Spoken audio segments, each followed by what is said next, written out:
I went to a 3D movie last night. I love 3D. To me, it's realistic entertainment, but it's way more than that. Today's Big Eye, we're going to show you a car that has been designed using a 3D printing method. It's called the Urbee. This is it behind me. Now, it doesn't make sense when you say that, because what has printing got to do with designing a car? But first of all, let me just tell you about this car. It's an electric car. It's powered by both electric and gas motors. It gets 200 miles per gallon on the highway, 100 miles per gallon in the city. This was part of the Progressive Auto X Prize competition. You've heard me talk about the X Prize here.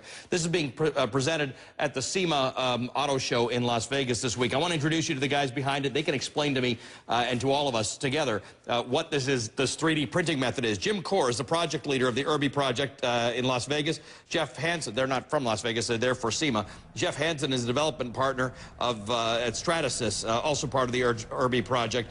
Jeff, let's just talk about this. I'm having trouble understanding, I sort of get it now after studying it, but what the relationship is between printing and 3D and the development of a car. Sure. It's the process of taking an electronic CAD file and outputting into one of the Stratasys 3D printers and producing a 3D model. Okay, CAD file, for my audience, is the software that everybody who designs something in the physical world uses. Architects use it, builders use it, designers use it. That's correct. So what you do, you've got this design, and then what happens? It prints out. What does the device do? Well, the device prints using a plastic media, and it layers the material layer by layer, and it grows the model until the model is complete. So literally, so the word printing is sort of a misnomer. This machine outputs a model of something that was designed. That's correct.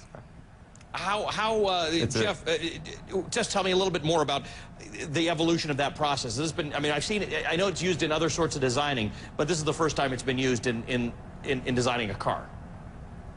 That's correct. We see this as a revolutionary technology that will be growing into manufacturing in the future. It's the process of additive fabrication, building geometries layer by layer to complete the complete 3D model. All right, Jim, this design of this car was important because it has led to a car that is very, very fuel efficient, a sort of a prototype of the car of the future. Tell me a little bit about the Urbee. Sure. The Urbee started with designing the aerodynamics first, and then putting all the stuff inside the car. So we had to start with a body that was extremely aerodynamic. So the first thing we did, here's a picture of the car, or the model of the car. The first thing we did was we sculptured this body in clay. And that was in the real world, so we could kind of touch the shapes. Yep. Then we had it scanned and put it in the computer. Mm-hmm. And once we had the model in the computer, then we had CD Adapco do the aerodynamics on it and make sure that the aerodynamics was correct. Mm-hmm. And once we knew that, we turned it into about 10 different panels, like the doors, the front fenders and all that. And then we made this model. This is a rapid prototype model coming from the computer file. So this is the first time we see it in real. And this is quite normal. So that is the model that is generated by that computer file, that CAD file that goes through that machine. Wow.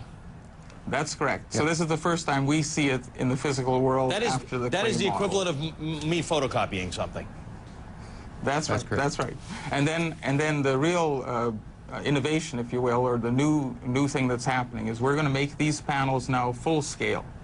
So they actually become the panels on the body, and we have a panel to show you. We're going to show you this quarter panel on the inside here. And here's the full scale. And so this is put out by this, what you are referring to as a printer. This unit that takes the software and then creates this thing. This is put out by a machine that does that. That's correct. That's correct. This was the 3D printed model. That is absolutely incredible. What does this do? Sorry, keep that up. Keep that up there, Jim. So you've got this. I mean, it looks to me like the aerodynamics of this thing are pretty clear. Without being an engineer myself, it looks like there's nothing to hold to sort of confront the wind on this car. Well, this is the most aerodynamic practical car that we're aware of, a coefficient of drag of 0.15. And that's why it can achieve, is that the reason why it can achieve 200 miles per hour on the highway and 100 miles in the city? Or is it a combination of that and what?